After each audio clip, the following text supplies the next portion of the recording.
Salve, caríssimos irmãos e irmãs, que maravilha, mais uma série, 30 dias com a palavra na mão.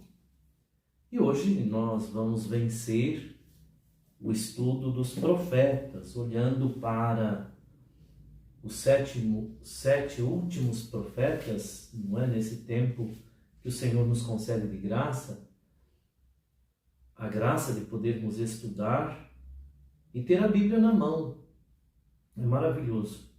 Uma experiência que me enche de alegria estar com você e ao mesmo tempo tomando a Bíblia, revendo um pouquinho a história do povo de Deus.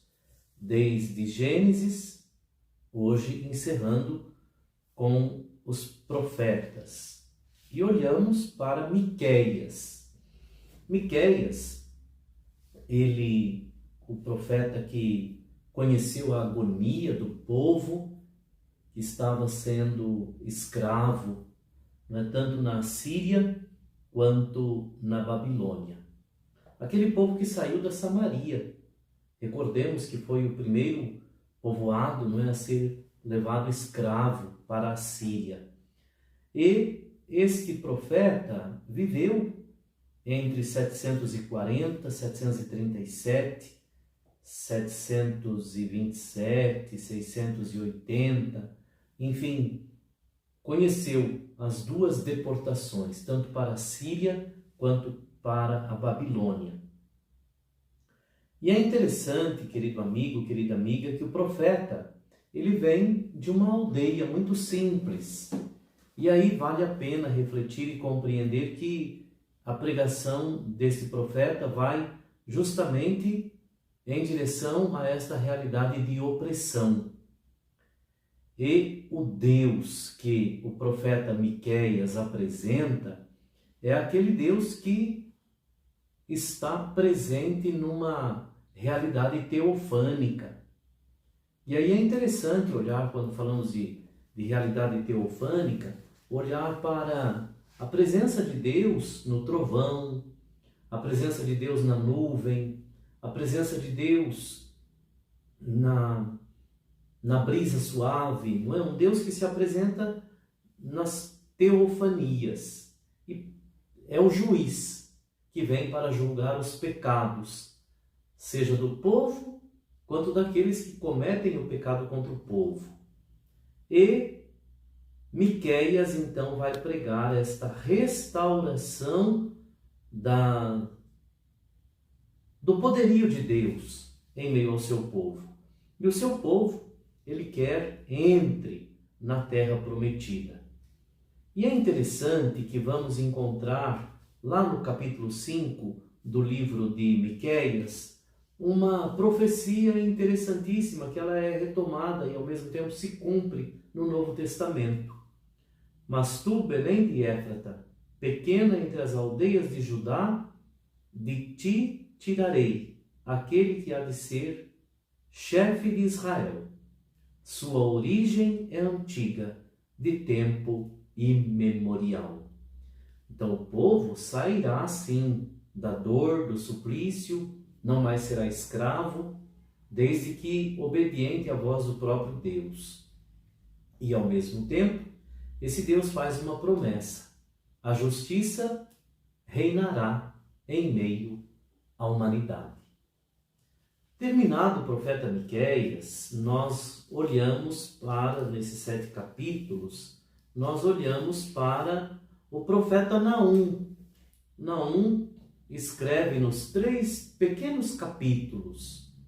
E este profeta também prega a palavra em torno de 668, 627. E é interessante que nós estamos diante do Império Assírio. E qual é o conteúdo do livro de Naum? Ele escreve com uma coloração diferente, de forma apaixonada, a queda do império temido e odiado. E ao mesmo tempo ele canta a vitória do Deus de Israel.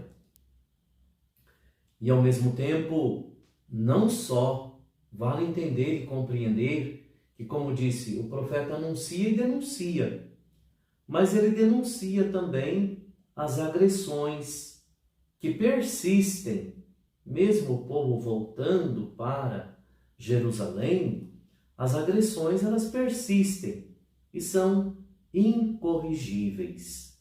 E aí o profeta diz: Deus fará justiça ao seu povo. Então são 3 pequenos capítulos de Naum e ele vai afirmar: é hora das nações opressoras prestarem contas ao Senhor. Depois entramos no livro de Abacuque.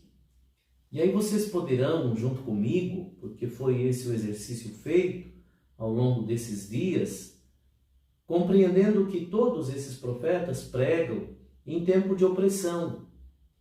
E vale recordar e entender que Deus não quer a opressão do seu povo. E ao mesmo tempo não quer que o seu povo seja opressor. Porque de repente nós vamos olhar para vamos olhar para a história sob 2 lentes. A primeira do opressor. E muitas vezes nós aprendemos também a sermos opressores. Deus não quer nem que o seu povo seja oprimido e nem que o seu povo seja opressor. Esta é a ótica destes últimos profetas. Por quê? Estamos saindo do tempo do exílio. Estamos entrando na nossa terra novamente. Em Jerusalém, em Israel. Então o povo volta e de repente existe essa situação, de opressão. Aqueles que eram oprimidos agora passam também a serem opressores. Então esta é a ótica de Naum. Ele escreve também nesta perspectiva, não sejamos opressores, porque um dia nós fomos oprimidos. E Deus, Ele olha para quem um dia foi oprimido e hoje é opressor, e da mesma forma Ele vai castigar. Porque o profeta fala esta verdade, não é? Se vocês não fizerem a vontade de Deus, não é Deus que vai castigar, é vocês mesmos que sofrerão o castigo por não estarem fazendo a vontade de Deus. Profeta Abacuque, também 3 capítulos. E Abacuque apresenta-nos como sendo um profeta sem pátria. Vive e escreve na mesma época de Naum. E o que ele anuncia?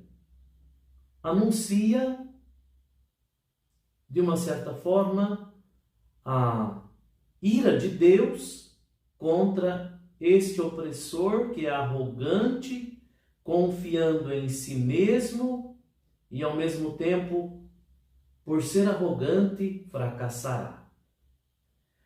Em contrapartida, o inocente que confia em Deus, sua vida salvará. O trocadilho vale também para cada um de nós. Não é? O opressor arrogante, confiando em si mesmo, fracassará. E o inocente que confia em Deus, salva a sua vida. Então vale para nós esta máxima. Como serei eu? Ora, não posso ser opressor, mas viver o princípio da humildade, confiando em Deus. E é também, o profeta diz que é um tempo de penúria para o povo, e ele pergunta: até quando o povo vai sofrer? Até quando, Senhor, o seu povo vai sofrer a opressão?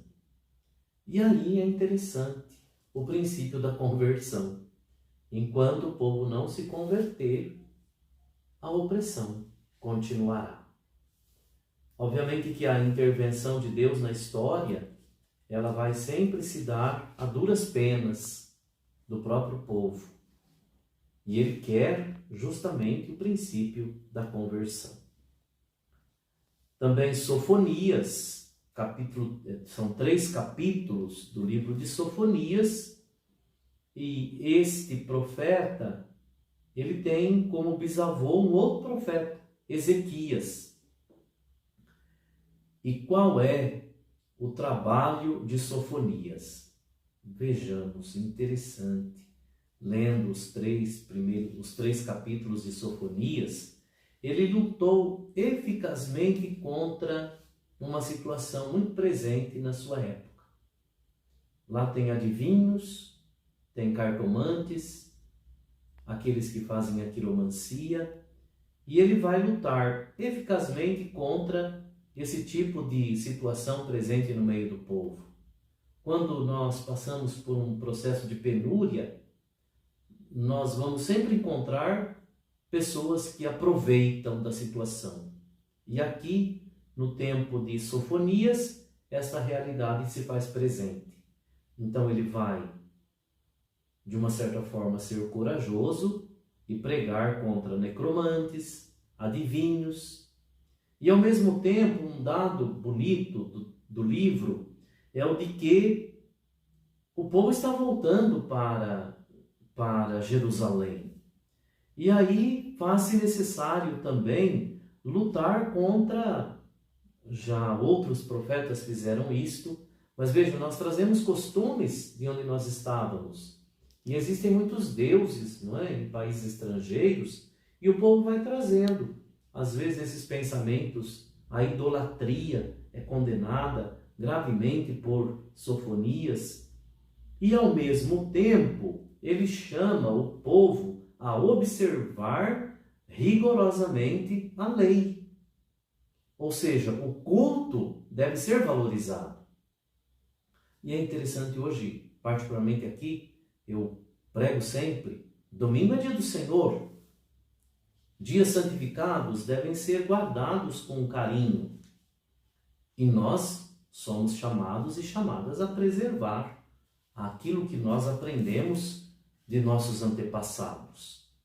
Então, o profeta Sofonias, ele prega veementemente contra quiromancias, cartomantes, e ao mesmo tempo quer que o culto seja levado em consideração. Aquilo que muitas vezes não acontece também em nossos dias. Um detalhe bonito encontrado no livro: a humildade nos faz aproximarmos-nos de Deus. Então, o humilde, ou a humildade, ela nos leva a nos aproximarmos de Deus. Que o espírito da humildade se faça em cada um de nós, para estarmos muito próximos do Senhor, o nosso Deus. Ageu, profeta Ageu, 2 pequenos capítulos, e o que prega este profeta? De uma época muito curta, 27 de agosto a 18 de setembro de 520. E o que ele prega? Ele também, entre os repatriados, se encontra, e esse povo, por encontrar ruínas, muitas vezes o desânimo vem habitar no coração do povo. Então o profeta Ageu, ele vem ressuscitar, por assim dizer, o ânimo no coração do povo que entra numa terra desolada. Ânimo, criai ânimo. Vamos reconstruir nossas casas, trabalhar nos nossos campos, mas um dado elementar: não descuidemos também de reconstruirmos o templo do Senhor. Então o profeta chama o povo ao ânimo, e ele acredita e assim prega que o povo deve ter o templo como centro de reunificação, tanto nacional quanto familiar. Família que reza unida, nós conhecemos esse provérbio, permanece unida. Então Ageu é o profeta que convida o povo a ter ânimo e ao mesmo tempo não olhar somente para a reconstrução de suas casas, mas também a reconstrução do templo. Esses 2 capítulos do livro de Ageu nos leva a essas descobertas. E vale a pena ainda hoje. Muitas vezes nós nos encontramos desanimados, né, sem alento, e aí eu vou para a igreja orar. E às vezes também encontro o templo lá muito, né, pobrezinho, sem alfaias, meio que sujinho, desorganizado. E qual deve ser então a minha preocupação? Poxa, já estou desanimado, entro num templo feio, né? Tudo bagunçado e escarafunchado, remexido. Então é preciso ter esse cuidado. E Ageu é o profeta que nos convida a esta realidade. Zacarias, um profeta, um livro um pouco mais longo, 14 capítulos, e o que nos convida Zacarias? Vale a pena adentrar-se nesta façanha. Fidelidade à fé herdada dos seus antepassados. Novamente, né? Vamos rememorar, vamos fazer memória. Como vivenciaram a fé os nossos irmãos e irmãs em meio a crises e dificuldades. E nós não podemos nos esmorecer. Novamente, né? Como Ageu, também Zacarias, é preciso reanimar, criar ânimo novamente. Então, volte para o Senhor de todo o seu coração. E nós até cantamos, não é? Voltai para o Senhor de todo o coração, mudai as vossas vidas em sinal de conversão. É convite do profeta Zacarias nestes 7 capítulos que nós encontramos no seu livro. Voltar, 14, Padre. Voltar para o Senhor de todo o coração. Porque o Senhor é aquele que sempre nos espera. 14 pequenos capítulos e que nos ajuda a ter ânimo e oferecer ao Senhor um sacrifício.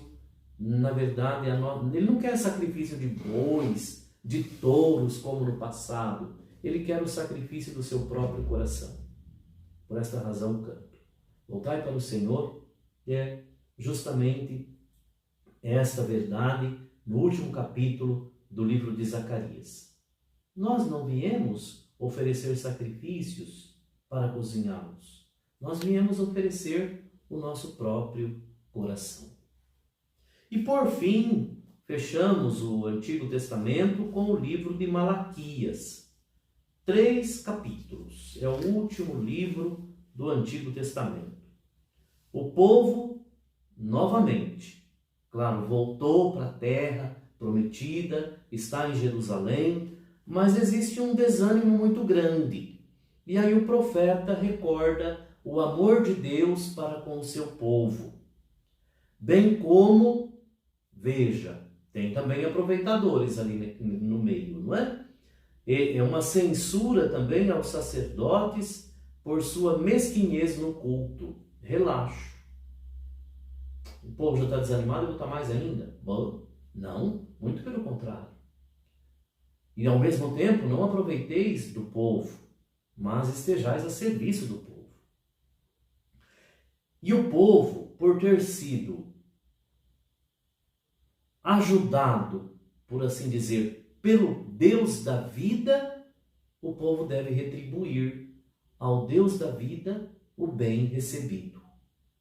E aquele profeta que nós vemos, não somente ele, viu? É importante olhar para todos esses 7 profetas que estamos hoje olhando no final no final do Antigo Testamento. Todos os profetas chamam-nos à esperança. E se nós de Deus recebemos, a Deus também nós devemos doar, não somente a nossa vida. O cuidado, o zelo do templo. 4 profetas insistem nesta questão. E, de modo primeiro, Malaquias. Existe um capítulo todo dedicado a essa questão, não é? A retribuição divina e o julgamento e purificação. No capítulo 3, precisamente, no versículo 6 ao 12, dízimos e primícias, mas também más colheitas. Então, se eu não estou retribuindo, é preciso pensar: o Senhor quer acumular de bênçãos aquele que reconhece, não é, que tudo é dele. E assim fechamos, irmãos e irmãs, o nosso estudo do Antigo Testamento. Me fica uma bela impressão, o chamado à fidelidade ao Deus da vida. Este que vem ao nosso encontro e nos quer, homens e mulheres, plenos da vontade de servir a Deus. Nós não ganhamos nada, mas teremos tudo. Não ganhamos nada, mas teremos tudo, se guardarmos os mandamentos do Senhor. Que a lei e os profetas, não é, nos levem juntos a vivermos como homens e mulheres iluminados, que nas provações se encontram com o Deus da vida e são capazes de vencer as grandes tentações. Nos ensinaram estes livros que a história é sempre uma lição de vida para todos nós. Então, irmanados em um só sentimento, o do amor-serviço ao Senhor, continuemos o nosso caminho. Que a bondade do Senhor recaia sobre mim e recaia também sobre você, para que com ânimo nós sejamos capazes de vivenciar a fé e manifestá-la publicamente ao longo do nosso caminho. Deus me abençoe e abençoe também a você, a fim de que nós tenhamos ânimo para enfrentar as dificuldades que nos são apresentadas e ao mesmo tempo fazer da nossa vida dom e serviço. Deus nos abençoe, em nome do Pai, do Filho e do Espírito Santo. Amém.